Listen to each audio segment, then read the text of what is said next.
क्या होगी। बाकी चीजें तो आप देख लें, गोश्त का तो वो तस्वुर भी नहीं कर सकेगा। सूखी रोटी पे वो अपना गुजारा करेगा। फिर आगे आप देख लें कि इसके बच्चों का मुस्तकबिल क्या होगा, वो बच्चों को पढ़ाएगा कैसे, तालीम की उसकी क्या कैफियत होगी, सेहत की क्या कैफियत होगी। वो खुदकुशी नहीं करेगा तो क्या करेगा? वो तमाम वो अमाल करेगा जिससे अपने बच्चों को जिंदा बचा सके। लेकिन यहां पे इस चीज को देखा नहीं जाता। जिन लोगों का कोई इनकम नहीं है, वो भी इंसान है, उनको भी अपनी जिंदगी में वही वसाइल दरकार हैं जो साहिब सरवत लोगों के हैं, लेकिन वो पूरे नहीं कर सकते। अभी फिर एक बात आ रही है कि पेट्रोल और डीजल के लिए 11-12 रुपए फी लीटर महंगा करने की समरी भिजवाई जा रही है।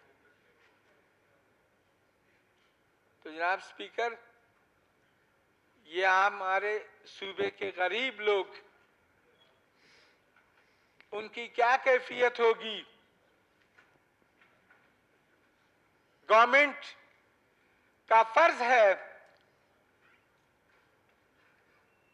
कि गरीबों को उनकी जिंदगियों से, उनके मुंह से नवाला ना छीने। हम एक इस्लामी माशरा है और एक इस्लामी माशरे में कफालत जो है वो सरकार की जिम्मेदारी है। आज जो लोग अफरात और तफरीत में हैं, जो बड़े हैं वो बड़े होते जा रहे हैं, जो गरीब हैं वो जमीन के अंदर दंस रहे हैं। इस तरह फिर हम कहें कि जी हमारे माशरे में खुशहाली हो, कैसे होगी? अमन हो, कैसे होगा? लोगों की जरूरियात पूरी हो, ये तो सरकार की जिम्मेदारी है कि इस चीज को देखा जाए कि वो तमाम अशिया जो लोगों की कुव्वत खरीद से बालातर हैं, उसका वाज किया जाए। जब तमाम चीजों में सब्सिडी दी जाती है तो लोगों को की जिंदगियां बचाने के लिए भी ऐसा तरीक़ेकार रखा जाए ताकि कम से कम लोगों को अपनी सांस लेने का मौका मिल सके। इसी तरह जनाब स्पीकर, ये जो बिजली और गैस है वो भी अब तो सरमायादारों का एक जरिया बना है, गरीब के बस से तो बाहर है। हमने यहाँ कोशिश की, इस हाउस ने जनाब के ताउन से, कि एक फिक्स रेट रखा जाए ताकि लोग बिजली से मुस्तफीद भी हो सकें और सरवाइव भी कर सकें। अनफॉर्चुनेटली बलोचिस्तान असम्बली ने करारदाद यहाँ से मंजूर की, लेकिन अनफॉर्चुनेटली उस पर कोई अमल नहीं हुआ है। पहली तो मैं ये गुजारिश करूंगा जनाब स्पीकर कि आप मेहरबानी फरमाकर उस करारदाद की रोशनी में फेडरेशन को ये यहाँ बलोचिस्तान के लोगों के साथ जो कुछ हो रहा है उसको मद्देनजर रखते हुए एक फिक्स जो रेट का जो हमने करारदाद पास किया उस पर अमल दरामद कराए, ताकि लोग हमेशा जो रिश्वतखोरी हो रही है उसका भी कला कमा हो, जो लोगों के साथ ज्यादती हो रही है उसका भी रोकथाम हो। एक गरीब आदमी 15,000 रुपये टोटल असासा है महीने का, अगर उसके पास 20,000 बिजली का बिल आता है तो बेहोश नहीं होगा तो क्या होगा। इसलिए मेरी गुजारिश है कि उस करारदाद को, कि आप हमारे कस्टोडियन हैं, उस करारदाद को लेकर उसकी मंजूरी करा दें। जी शुक्रिया। दूसरी गुजारिश जनाब स्पीकर साहब, इस मत में ये है कि ये आम तौर पे दुनिया का उसूल है, बिजली और गैस जो बलूचिस्तान के आवाम को प्रोवाइड की जाती है उसके बदले में उनसे बिल लिए जाते हैं। हमारा ये हक बनता है। मलिक साहब इसको मेरे ख्याल कंक्लूड करें, बाकी भी आपके मेंबरान बोलना चाहते हैं। खत्म कर रहा हूँ जी जी शुक्रिया। 3-4 मिनट।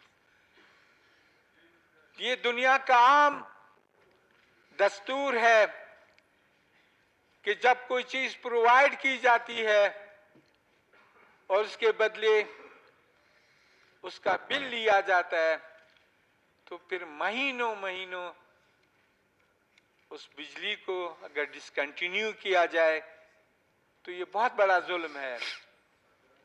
या फिर ये कि किसी इलाके में कुछ लोग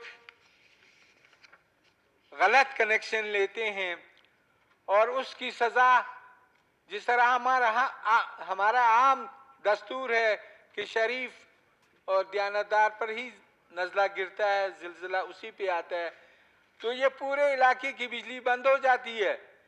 पूछा जाता है कि जी यहाँ पे कुंडियाँ लगी हुई हैं, यहाँ बिजली चोरी होती है। इनकी इलेक्ट्रिसिटी एक्ट है, उसमें बाकायदा वो सजा दे सकते हैं, FIR दर्ज कर सकते हैं, लेकिन आम लोगों को उन लोगों के बदले सजा देना ये कहाँ का इंसाफ है। जनाब स्पीकर साहब, हमारी गुजारिश है कि जो लोग बिल देते हैं उनके साथ इंसाफ किया जाए।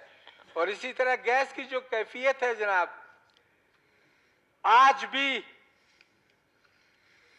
हमारे लिए एक अज़ाब इलाही और हमारे लिए बड़ा मसला है कि सिंध और पंजाब में इंडस्ट्रीज गैस से चलाई जाती हैं, CNG स्टेशंस हैं।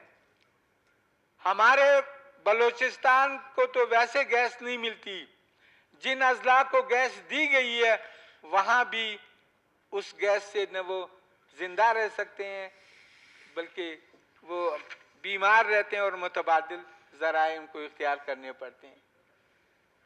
तो इस किस्म का जुल्म जो इस मद में होता है, यकीनन बलूचिस्तान के गरीब आवाम के साथ ज्यादती है। क्वेटा कैपिटल सिटी है बलूचिस्तान की, यहाँ पे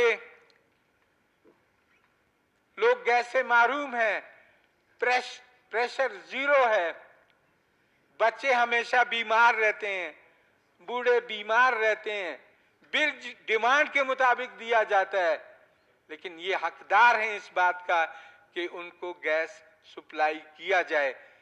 लेकिन अगर इस तरह नहीं होता है तो ये इंतहाई जुल्म है। लोग उससे बिजनेस करते हैं, दूसरे सूबों में इंडस्ट्रियां चलाते हैं, फैक्ट्रीज चलाते हैं। हमारे यहां सर्दियों में, पर्टिकुलरली सर्दियों में गैस जान बचाने के लिए इस्तेमाल होता है।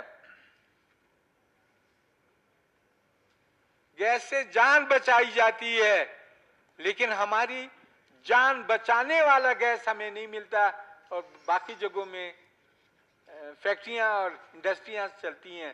तो मैं गुजारिश करूंगा, इससे पहले भी जनाब इस मामले में कई दफ़ा बात आई है, तो आपसे गुजारिश करूंगा जो इस सिलसिले में पहले वो कार्रवाई हुई है उसी को कंटिन्यू करें और उसी के मुताबिक जनाब स्पीकर साहब। जी शुक्रिया। थैंक यू जनाब। जी मलिक साहब बहुत शुक्रिया। एहसान शाह साहब।